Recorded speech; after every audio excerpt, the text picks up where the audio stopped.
The Jordan 31s were revealed in a convention in Las Vegas, so we brought on our sneaker connoisseur. I'm kicking out Amir Nakui, the Pop Trigger producer, who was previously a sneaker connoisseur. Bring them up on the table, big guy.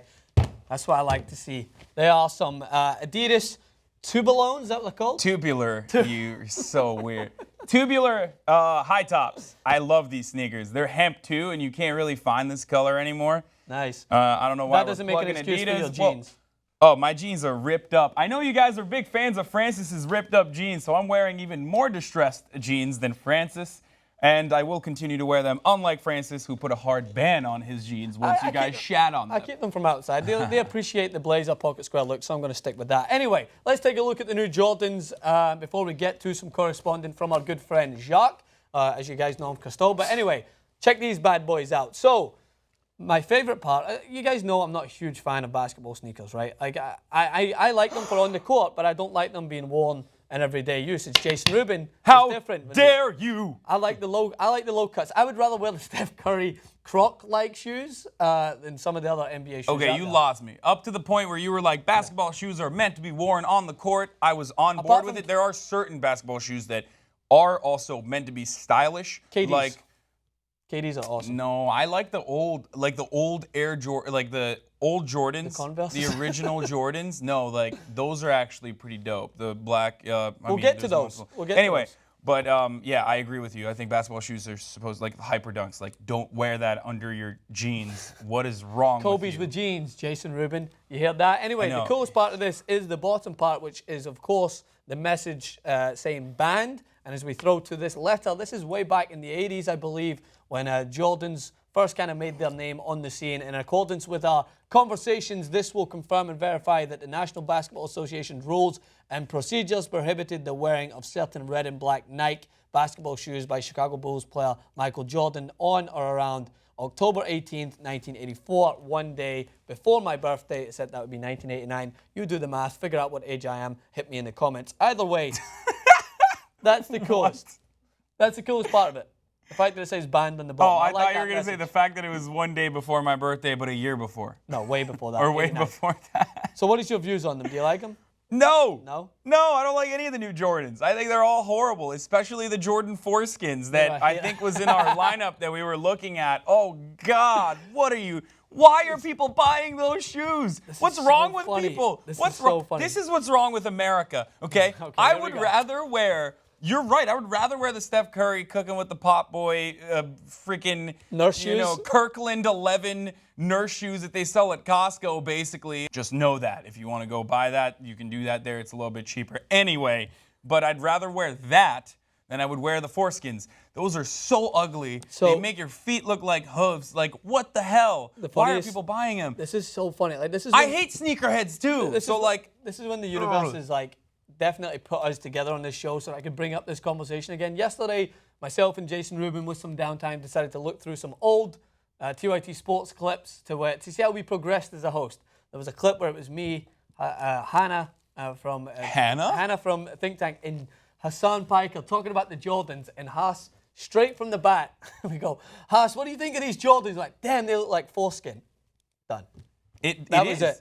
It is. I will refer to them exclusively as the Jordan foreskins, and I'll put a 4 on it too, like the foreskins. But no, seriously, look, I don't understand the sneakerhead mentality. There's like Hype Beast, Undefeated, Flight Club, and these places are awesome. Like, I appreciate cool sneakers. Like, I'll go buy a pair of Yeezys, retail, obviously. I wouldn't go and buy it like $2,000 off of a reseller, but.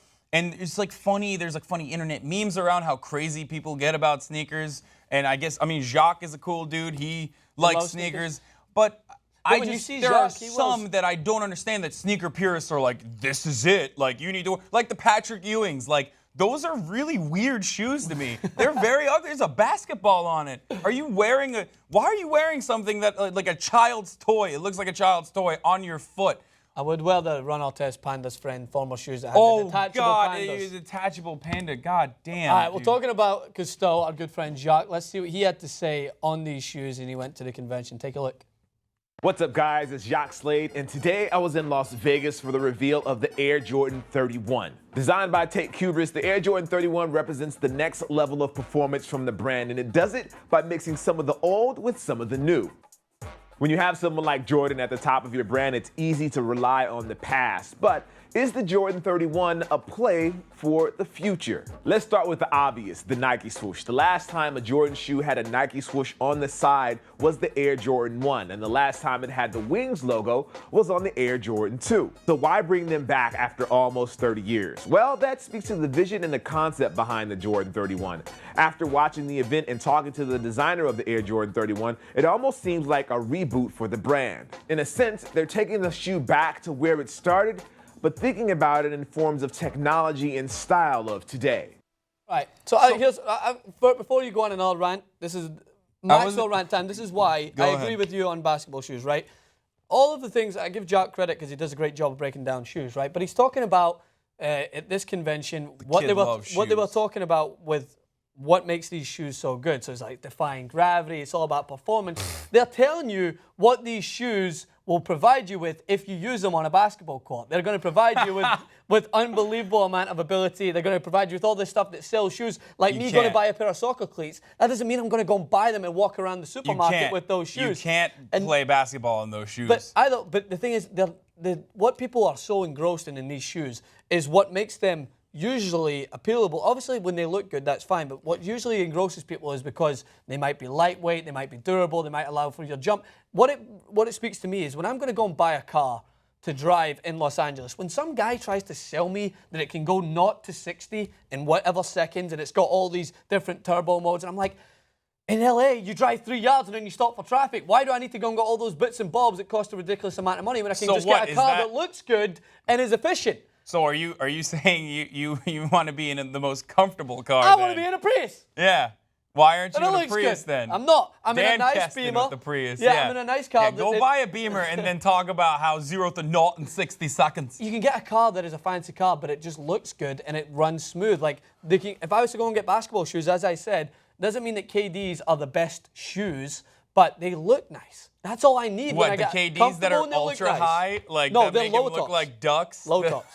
You know what I'm talking about? The ones that went all the way up to the knees? They go all the way up to the knees like they're slip-on socks or something. Okay, look. So let's talk a little bit about the historical reference behind like band, right? I mean, that is cool. That they're building this like cool history around the Jordan brand, like its controversy. So that is actually the coolest part of the shoe for me. I do genuinely like weird, cool stuff like that. I have the Air Force 1s and 2s. I think these are horrible. Those are awful. These are just awful. It looks like a spaceship, like alien penises. That's what it looks like. They are space shoes. Yeah. What is the circle on the side? What is this? Is that what is going on? They're more breathable. So those are decent. No, these are decent, but like I still don't like these because they remind me of Guido's in New Jersey. And this one is, again, they look like Shaq shoes. That I don't even want to, like, oh God. Your friend Jacques is gonna kill us, by the way. I don't want to spoil.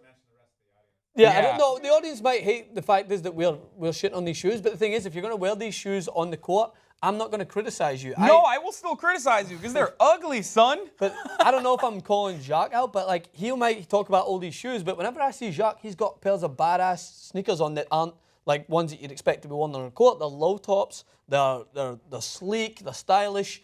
Some of these shoes that I see in the basketball world, I feel like Jordan, since like the old school Jordans were cool, since then I don't know if they lost touch. I mean, I'm not a sneakerhead, so everyone's going to ruin, like people are going to mercilessly rip me apart when I say all this stuff. Everyone's entitled to their opinion. Oh yeah, and then people wait in lines. Francis, people wait in lines for 2 days for a new sneaker. Like, they make a career out of this. Like, there are career resellers. They wait in line. They camp out outside of, like, the Undefeated store or whatever. I think that's what it's called, Undefeated. And then they get, like, 10 shoes. And then they sell them. They upmark the shit out of them. The resale value is huge. And they have a job. They make a job out of this. It's kind of crazy to me. It's so crazy. Especially when the shoes are so ugly. Like, I understand it for, like, the Yeezys. I don't know. I think Adidas, I'm about to say something really controversial here. Adidas? I think that Adidas has a better lineup for fashion shoes. Like it does a better job of, I think it does a better job of mixing fashion and sports than Nike does. I think Nike is performance-based. I think Nike shoes, I will always wear Nike shoes when I'm working out. I will always wear Nike shoes when I'm playing basketball.